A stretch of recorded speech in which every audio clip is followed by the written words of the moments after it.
Hi అండి. Welcome back to my channel Shiva digital art 369. అందరికీ నమస్కారం అండి. ఈ వీడియోలో మనం క్రిటాలో చాలా ముఖ్యమైన ఫైల్ మెనూ గురించి డీటెయిల్గా తెలుసుకుందామండి. ఏ సాఫ్ట్వేర్లో అయినా ఫైల్ మెనూ చాలా ఇంపార్టెంట్ అండి. ఎందుకంటే కొత్త ఫైల్ క్రియేట్ చేయడం నుంచి మన వర్క్ సేవ్ చేయడం వరకు చాలా ముఖ్యమైన ఆప్షన్స్ అన్నీ ఇక్కడే ఉంటాయండి. మరి ఇప్పుడు ఈ ఫైల్ మెనూలో ఒక్కొక్క ఆప్షన్ ఎక్స్ప్లెయిన్ చేస్తాను. ముందుగా ఫైల్ మెనూలో న్యూ ఆప్షన్. ఈ ఆప్షన్ చూసినట్లయితే దీనిని ఎక్కువగా కొత్త క్యాన్వాస్ క్రియేట్ చేయడానికి యూజ్ చేస్తామండి. ఉదాహరణకి మనం ఒక డ్రాయింగ్ స్టార్ట్ చేయాలనుకోండి, దానికి కొత్తగా ఒక ఫైల్ న్యూ ఫైల్ ఇక్కడ ఓపెన్ అవుతుందన్నమాట. మనం ఇక్కడ డైమెన్షన్స్ ఇచ్చుకొని మనకు కావాల్సినట్టు క్రియేట్ చేసుకోవచ్చు. మీకు ప్రీవియస్ వీడియోలో అవి ఎలా చేయాలనేది ఎక్స్ప్లెయిన్ చేశాను. ఆ వీడియో చూడకపోతే ముందుగా ఆ వీడియోలు చూడండి. 2 క్లాసెస్ చేశానండి, దాంట్లో ఎక్స్ప్లెయిన్ చేశాను. నెక్స్ట్ వచ్చేసరికి ఫైల్ మెనూలో ఓపెన్ అంటే ఏం లేదంటే మనం ఆల్రెడీ సేవ్ చేసిన ఫైల్ ఏదైతే ఉందో, డాక్యుమెంట్ కానీ ఫైల్ కానీ ఏదైనా మళ్ళీ ఓపెన్ చేసుకోవడానికి ఈ కంట్రోల్ ఓపెన్ అనేది వాడతాం అన్నమాట. జస్ట్ ఓపెన్ అని మనం ఇమేజ్ ఫైల్ ఏదైతే ఉందో అది మన ఫోల్డర్లో సెలెక్ట్ చేసుకుని సిస్టంలో ఓపెన్ అంటే ఓపెన్ అయిపోతుంది. ఓపెన్ రీసెంట్, మనం రీసెంట్గా చేసిన ఫైల్స్ ఏమైనా ఉంటే ఇక్కడ ఉంటాయండి. ఈ లిస్టు ఎన్నైనా సరే ఇక్కడ కనబడితే క్లియర్ లిస్ట్ అంటే క్లియర్ అయిపోతుంది అనమాట. ఓకేనండి. సేవ్ అంటే ఏం లేదండి, మనకి మనం చేసిన వర్క్ ఏదైనా సేవ్ చేసుకోవడానికి ఈ కంట్రోల్ ఎస్ అనమాట. సేవ్ అంటే ఏంటంటే ఒక డాక్యుమెంట్ ఇది ప్రాజెక్ట్ ఎలా ఉందో ప్రాజెక్ట్ లాగా సేవ్ అవుతుంది అనమాట సేవ్ అంటే. అదే సేవ్ యాజ్ అంటే సేవ్ యాజ్కి దీనికి డిఫరెన్స్ ఏంటంటే సేవ్ యాజ్ అనేది ఆల్రెడీ మనం చేసిన ఇమేజ్కి ఒక పేరు ఉందనుకోండి, ఒక డాక్యుమెంట్కి పేరు ఉందనుకోండి, కొత్తగా ఇంకొక పేరు ఇచ్చి మళ్ళీ సేవ్ చేసుకోవాలంటే సేవ్ యాజ్ యూజ్ చేసుకోవచ్చు. అలాగే ఒక ఫార్మాట్ కూడా మనం ప్రాజెక్ట్ ఫైల్ లాగా కాకుండా, క్రియేట్ ప్రాజెక్ట్ ఫైల్ లాగా కాకుండా మనం ఒక జేపీజీ కానీ పిఎన్జీ కానీ ఒక ఫార్మాట్లో సేవ్ చేయాలన్నా ఈ కంట్రోల్ ఎస్ అనేది యూజ్ చేసుకోవచ్చు అనమాట. నెక్స్ట్ వచ్చేసరికి సెజన్స్ అండి.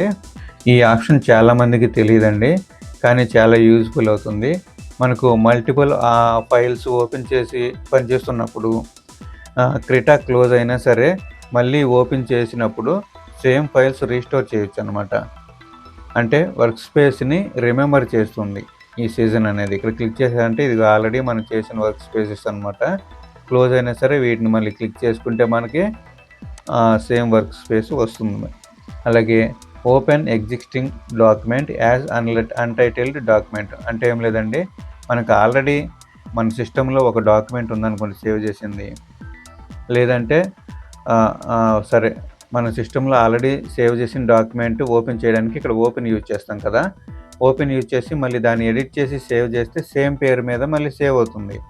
కానీ ఇక్కడ open existing document as untitled document అంటే ఆల్రెడీ ఉన్న డాక్యుమెంట్ని సేమ్ నేమ్తో కాకుండా మనం కొత్త డాక్యుమెంట్ లాగా తీసుకుంటాం. అంటే ఒరిజినల్ ఏమీ డిస్టర్బ్ అవ్వదు, మళ్ళీ సేమ్ కాకపోతే సేమ్ ఈ డాక్యుమెంట్ని మనం మళ్ళీ కావాలంటే మళ్ళీ దానికి ఒక టైటిల్ పెట్టేసి మళ్ళీ సేవ్ చేసుకోవచ్చు. నెక్స్ట్ ఎక్స్పోర్ట్ అనేది వచ్చేసరికి మనం వర్క్ కంప్లీట్ అయిపోయిన తర్వాత ఒక ఫార్మాట్లో ఒక ఇమేజ్గా కానీ ఎలాగైనా మనం సేవ్ చేసుకోవడానికి ఎక్స్పోర్ట్ అనే ఆప్షన్ యూజ్ చేస్తామండి. ఈ ఎక్స్పోర్ట్ అడ్వాన్స్డ్ వచ్చేసరికి మనం ఎక్స్పోర్ట్ చేసే ఇమేజ్ ఎంత క్వాలిటీ ఉండాలి, అలాగే ఎంత సైజులో ఉండాలి అనేది అడ్వాన్స్డ్ లెవెల్లో ఎక్స్పోర్ట్ చేసుకోవడానికి ఈ ఎక్స్పోర్ట్ అడ్వాన్స్డ్ వాడతాం అనమాట. ఈ ఎక్స్పోర్ట్ అంటే జస్ట్ ఎక్స్పోర్ట్ ఉంది కదండి, దీంట్లో వచ్చేసరికి అన్ని ఆప్షన్స్ ఉండవు. మామూలుగా ఇమేజ్ లాగా మనకు ఆల్రెడీ సెట్ చేసుకున్న డాక్యుమెంట్ సైజులో వీళ్ళగా సేవ్ అయిపోతుంది అంతవరకే. దీంట్లో మాత్రం మనం సైజులతో సహా క్వాలిటీతో సహా అన్ని కంట్రోల్ చేసి సేవ్ చేసుకోవచ్చు. ఇక్కడ వచ్చేసరికి ఇంపోర్ట్ యానిమేషన్ ఫ్రేమ్స్ అని ఉంది కదండి. ఇంపోర్ట్ యానిమేషన్ ఫ్రేమ్స్ అంటే ఏం లేదండి, మనం యానిమేషన్ యూజ్ చేసే వాళ్ళకి ఎక్కువగా యూజ్ అవుతుంది. యానిమేషన్ చేయడానికి ఒక ఫ్రేమ్స్ అంటే ఇమేజెస్నే ఫ్రేమ్స్గా వాడతాం అనమాట. వాటిల్లో మనకి ఇమేజెస్ని తీసుకోవడమే ఫ్రేమ్స్ లాగా. మనకి ఫ్రేమ్స్ అంటే ఏం లేదండి, పర్ సెకండ్కి 30 ఫ్రేమ్స్ పర్ సెకండ్ అని 60 ఫ్రేమ్స్ పర్ సెకండ్ అని మా మొబైల్స్లో చూసే ఉంటాము. వాటిలోనే ఫ్రేమ్స్ అనమాట కదా, ఒక్కొక్క ఫ్రేమ్కి ఒక పిక్చర్ ఉంటుందన్నమాట. ఒక సెకండ్కి 60 ఫ్రేమ్స్ ఉంటే 60 పిక్చర్స్తో ఒక యానిమేషన్ లాగా అవుతుంది మనం చూసే కళ్ళకి. సో, ఇంపోర్ట్ యానిమేషన్ ఫ్రేమ్స్ అంటే ఒక్కొక్క ఫ్రేమ్‌ని మనం ఇంపోర్ట్ చేసుకోవడానికి ఇక్కడ ఇది యూజ్ చేసుకోవచ్చు. యానిమేషన్ చేసేటప్పుడు అవి యూజ్ అవుతాయండి. అలాగే ఇంపోర్ట్ వీడియో యానిమేషన్ అంటే ఆల్రెడీ చేసిన యానిమేషన్ అంటే వీడియో ఏదైనా ఉంటే దాన్ని మనం ఇక్కడ రిఫరెన్స్‌గా పెట్టుకొని మనం వీడియో క్రియేట్ చేయడానికి ఈ ఆప్షన్ యూజ్ చేసుకోవాలండి. అలాగే నెక్స్ట్ ఇక్కడ రెండర్ యానిమేషన్ ఉంది కదా! ఇది హైలైట్ అవ్వలేదు. ఎందుకంటే మనం యానిమేషన్ ఇక్కడ చేసి ఏమీ లేదు కాబట్టి. యానిమేషన్ చేసింది ఆల్రెడీ మనకి ఓకే యానిమేట్ అంతా అయిపోయింది. తర్వాత మనం సేవ్ చేయాలి. ఇమేజ్ అయితే ఏం చేస్తాం సేవ్ యాజ్ ఇమేజ్ అని, సేవ్ యాజ్ జేపీజీ అని ఇట్లా సేవ్ చేసుకుంటాం ఫైల్‌ని. కాకపోతే ఈ యానిమేషన్ ఎలా సేవ్ చేస్తాం? ఒక్కొక్క ఫోటోని సేవ్ చేయలేం కదా! అందుకని యానిమేషన్ రెండర్ చేయాలన్నమాట. రెండర్ యానిమేషన్ అంటే మనకి మనం చూసే వీడియోలాగా యానిమేట్ అయిపోతుంది. ఓకేనండి. ఇది కూడా యానిమేషన్ సేవ్ చేయడమే. ఒక MP4లో వీడియోలాగా సేవ్ చేసుకోవచ్చు. నెక్స్ట్ వచ్చేసరికి సేవ్ ఇంక్రిమెంటల్ వర్షన్. అంటే ఇప్పుడు మనం వర్క్ చేస్తున్నామనుకోండి, ఇక్కడ క్లిక్ చేస్తే ఇప్పుడు కంట్రోల్ ఆల్ట్ ఎస్ అనంగానే ఇక్కడ ఒకసారి సేవ్ చేసామనుకోండి ఆర్ట్1 అని వస్తుందనుకోండి. ఆర్ట్2, ఆర్ట్3, ఆర్ట్4 అంట ఒక్కొక్క ఫైల్‌గా సేవ్ చేసుకుంటూ వెళ్ళిపోతుందనమాట. Next save incremental backup. ఈ ఇంక్రిమెంటల్ బ్యాకప్ కూడా సేమ్ అనండి. మనం చేసిన ప్రీవియస్‌వి మనం ఆల్రెడీ సేవ్ చేసిన ఇంక్రిమెంట్స్ అంటే ఇంతవరకు ఇంక్రిమెంటల్ వర్షన్స్ ఉన్నాయి కదండీ! ఆల్రెడీ మనం సేవ్ చేసిన ఇంక్రిమెంటల్స్‌ని బ్యాకప్ చేసుకోవడానికి ఇది యూజ్ చేసుకుంటాం F4 అనేది. అలాగే క్రియేట్ టెంప్లేట్ ఫ్రమ్ ఇమేజ్.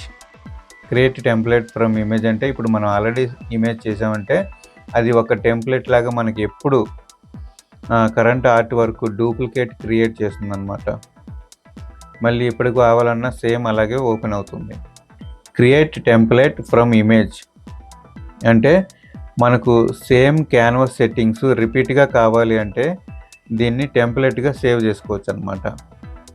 ఇక్కడ క్యాన్వాస్కి సంబంధించిన సెట్టింగ్స్ ఏవైతే ఉన్నాయో ఈ సెట్టింగ్స్ అంతా మనకి టెంప్లేట్గా సేవ్ చేసేసుకోవచ్చు. ఇక్కడ క్లిక్ చేసామంటే మనకి ఇక్కడ టెంప్లేట్కి ఒక నేమ్ ఇచ్చుకోవచ్చు. ఇక్కడ యానిమేషన్ టెంప్లెట్స్, కామిక్ టెంప్లెట్స్ ఇలా టెంప్లెట్స్ ఉన్నాయి కదండి.